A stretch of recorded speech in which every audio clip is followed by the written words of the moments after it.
All right, so we're back here for another High School Winter League recap podcast as we got to talk about the boys' games from this past Sunday. I am Ellis Joshua, joined as always by Coach Wink. Coach Wink, how you doing here this afternoon? Doing good, my man. Doing good. I'm excited. I'm excited to talk a little lax with my boy E. Excited to get going again tomorrow night with the girls. And then this weekend, we got a ton of boys' games and a ton of girls' games. So I am jacked up. Oh yeah, gonna be a great night tomorrow night and then this upcoming Sunday. Yes. And just a little shout out to Where's Woody, which I'm wearing one of his hats. It's the Where's Woody hat, which is we have a bunch of kids that are sponsored by Where's Woody, Long Island kids, 25s, 26s, and 27s. And before this podcast, I was on the phone getting ready to break next fall. We're going to be breaking the Where's Woody boy lacrosse athletes as NIL athletes, which is kind of cool. Nice. Yep. Got a bunch of 27s and 28s on the boys' side. And I am super jacked up. Was talking to one of the kids' dads this morning, and that's based out of Long Island, and another kid who's based out of Connecticut. And this is it's gonna be fun. So Where's Woody is a big sponsor of the LILJ and wants to grow the sport of lacrosse. And shout out to Mike Norwood. And we got some big news coming, but it's can't talk about it. Got other stuff going. Coming soon. Coming soon is right. And then this weekend, Thursday for the girls' games and Sunday for the girls and boys' games, we're doing a little stick drive for our favorite not-for-profit organization, Harlem Lacrosse. For those of you out there that don't know about it, Google it, harlemlacrosse.org. They are awesome. And so if you got a stick a good stick, don't bring crappy sticks, please. Well, we want these kids to learn how to play lacrosse. So don't bring the sticks that Coach Wink played with that you had to break in like a baseball mitt. So that's that. And then we're going to jump in. And Ellis, since you are the man watching every lacrosse game and know every kid's name, we're going to start off with the Stangs of Mount Sinai against the Braves of Syosset. That was our first game of the day of the evening, I should say, on Sunday. How'd that go? Yeah, so this game, Mount Sinai ended up coming out with that 9-5 win, but it started off actually in favor of Syosset, jumped out to a 2-0 lead, then a 3-1 lead, but Mount Sinai, they kind of rallied back, grabbed some momentum going into halftime, and then once they took that lead, they just never really looked back in this one. I mean, you can talk about Lucas LaForge, the Michigan commit. How about the evening that he had? Coming up big for Mount Sinai. He had 5 goals in the game, so stepped up big time, not really letting Mount Sinai lose that game. So that was big for them. I thought also at the face-off X, we've talked about this before. Mount Sinai, they have a young gun at the X now, and Tommy Massaro, the freshman, and I thought he did a pretty good job of just kind of holding his own. I mean, look, it's going to be tough when you're a freshman going up against kids that are bigger, maybe more stronger as well, have more strength. But I thought Tommy Massaro, he definitely held his own, and he's showing what Mount Sinai has to look forward to with him at the X over the next few years. Also, coming up with some timely saves as well was their goalie Matthew Taylor. So he was 50% on the game, came up with 5 saves, and really again with Mount Sinai, once they were able to grab the momentum and grab the lead, they just never really looked back in this one. And I think for Mount Sinai so far, and Christian and I kind of talked about that when we were on the broadcast. Like so far, Mount Sinai, they appear to be, I would say, the most physical team in the league out of all the boys teams that are playing. Like they're really showcasing that physicality, especially with their polls. Players like Dimitri Baudis, Jimmy Millen, and I just think that Mount Sinai, they're kind of using that physicality and that strength to their advantage in these first couple games. Oh no, Wink, you're muted. Coach Wink was muted. That's probably a Okay, good thing. there you go. Syosset was without arguably their I would say he's their second best offensive player right now. I mean, David Disc. Is his name pronounced Disc or Disque? I believe it's pronounced Disqui actually. Uh, Disque. yeah, shout out to Mike Brown of LI Sports Network. He actually texted me with the correct pronunciation. He knows because he's a hockey kid, right? Right, exactly. Good. That's funny because the kid David Disque, who is a kid going to Johns Hopkins, he's gonna be taking a PG year. Who's supposedly a very good hockey player. He had a good day, but they were out without their 26 stud Brody Waxer, who was probably down at the IMLCA event, which was last weekend, getting Hmm. some looks. So, without him, that Syosset isn't the same team, just like I'm sure a lot of these programs, when you don't have your first or second gun, you know, Yeah, it makes a usually the gun doesn't shoot as well, right? When you don't have the bullets, yeah, exactly. You need that artillery. you need the artillery. Exactly. But shout out to Coach Coretta in getting the boys going 2-0. Who do the Stangs have this? I'm clicking on the Stangs. Let's see who they have coming up. Let me just check. They got Huntington. That's going to be a hard fought game. They could possibly be 3-0 going into the playoffs. Yeah, they got a really good chance to be 3-0, and they've been doing it like they've been holding teams in check offensively. I mean, they only gave up 3 goals against the Firebirds in the first week, then the 5 goals against Syosset. Again, we know they were a little shorthanded, but so far, just the goals against for Mount Sinai, giving up only 8 in 2 games. I mean, you'll take that any day of the week. Yeah, absolutely. Absolutely. Defense wins championships, right? You know what they say? 1,000%. Second game of the day had the Pequa Chiefs against the Rust and Gold. Rust and Gold, we got to give them a logo nickname. Since it's a sports bar, we got to come up with something cool for them. But Rust and Gold, that was a good game. That was a 7-6 Pequa win. Tell me a little bit about that game. Yeah, that one was an epic finish.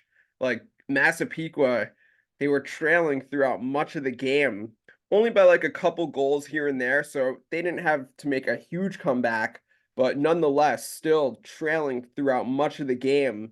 And then they were able to end up tying the game down the stretch and then ultimately winning the game like in the closing like seconds, closing minutes. So Michael Wygan actually ended up coming up with what would be the game winner for Massapequa. And really, this one, just a testament, I think, to just like how much of a hard fought game it was. Pequa not giving up, able to rally, getting some big saves by Michael Gennady, really keeping them in the game. So they always had a chance. As Gennady, he was 53% on the evening. Also, Jack Gargiulo for Massapequa, he had a hat trick. Same thing with Joe Fazio as well. Fazio, I believe he was actually the one that had the tying goal before Wygan came up with the game winner. But just really showing a lot of heart and a lot of hustle by Massapequa to come back and win that game because it looked like for a while that Rust and Gold was going to find a way to hold on. Yeah, that's it. That's interesting. I'm looking at the stats. Looks like Roy Test had a couple goals for Rust and Gold. This number 17, that was Hecht. That wasn't Tui. So that's wrong. He must have been substitute, right? This Well, they also had so Nick Hogan. He oh, played Nick Hogan. He played for Rust and Gold in that game. He oh, had he was a couple wearing number goals. 17. Yeah, You're right, because he had a sick goal coming down. I remember that. Yeah, I gotta add Nikki to that. I just realized that. It's good that we go through the stats when we do this. I'll add Nikki to that roster because I know Tui didn't even play in that game. So yeah, it was a hard fought game. I mean, Rust and Gold, 0-3 going into the playoffs, but they fight. They fight. I wouldn't be surprised if they knock someone off in the playoffs. yeah. I mean, Andrew McKenzie, he had a really nice day in the net. He had an unreal save where Christian and I we were just so emphatic on the mic. We were like, "Oh my goodness!" Like that'll be a play that we'll be seeing for sure in the top 10 when those are dropped. Yeah, But when you drop, when do you drop all this stuff? When do you drop the top 10? Were you gonna drop that on what? yeah, so the top tens, so those are going to be dropping later on today. So the goal throughout each week of the Winter League is to have the top tens dropped on Wednesdays. Got it. Got it. Got it. Got it. That's cool. That's cool. I'm looking forward to seeing who the staff selects for the top 10, both boys and girls. Well, the last game of the day was a doozy. Smithtown West and Express 27s, which is a bunch of Long Island freshmen fighting it out against a hard-fought varsity program. I got to watch that game as your sidekick, just sitting next to you, and that was a game where Express was winning early. They were up 5-2 at half. Take me Yeah. through that hard-fought battle. Yeah, it looked like at least through the first 20 minutes, like Express might pull off the upset there. I mean, you and I talked about it. Like, can't commend the Express 27s enough for the effort that they put forth and jumping out to that 5-2 lead after the first 20 minutes. But then in the second half, the difference it was Nico Cottage. Like it was him at the face-off X, and he just went into takeover mode. He ended up only losing one face-off on the evening for Smithtown West. So that was really the difference maker. And after trailing 5-2 going into halftime, once Smithtown West was able to reclaim the lead, like they didn't look back. It just kind of ended up being like an avalanche of goals for Smithtown West, starting with Cottage at the X, but then also playing an instrumental factor was Liam Burns, the 2025. He was 1 and 2. They got 2 goals from Tommy Highland. Patrick Highland, he added a goal as well. They got two each from Carmelo Pace and Eric Kowalski. So John Savino added a goal as well. So really, it just kind of came in bunches for Smithtown West in that second half, and so they were able to pull away with that win there, 12-9. Yeah, it's funny because if this was a game that was like a high school game, you would have Coach Testa would have probably called a timeout, but we Right. don't have timeouts in our league. But it was like you talk an avalanche. It looked like that picture of the snowball going down the hill and starts off as like the Yeah, little snowball, and by the end, it's it's like bigger and bigger and bigger. yeah, it could take a house down. Yeah. Yeah, it's funny. It's funny. I'm looking at Jake Collins. We got to talk about this freshman goaltender. Oh, yeah, for Express, no doubt. He's played fabulous in his first 3 games in the league. Yeah, absolutely. He came up with 8 saves in this game, and he was a difference maker in that first half for Express when they were able to build that lead. But Jay Collins, he's looked really good, and again, this is something like for him going up against like every team that he's going to face, like pretty much everyone is going to be older than him. So it's like this is only going to help him as it pertains to his high school season, as he's over at Chaminade. Yeah, we got to talk about we. That's one of the things we have to talk. We've done this before, but Chaminade JV game against St. Anthony's we always cover. Yeah, I we think gotta yeah, we gotta try to get out to their JV game again.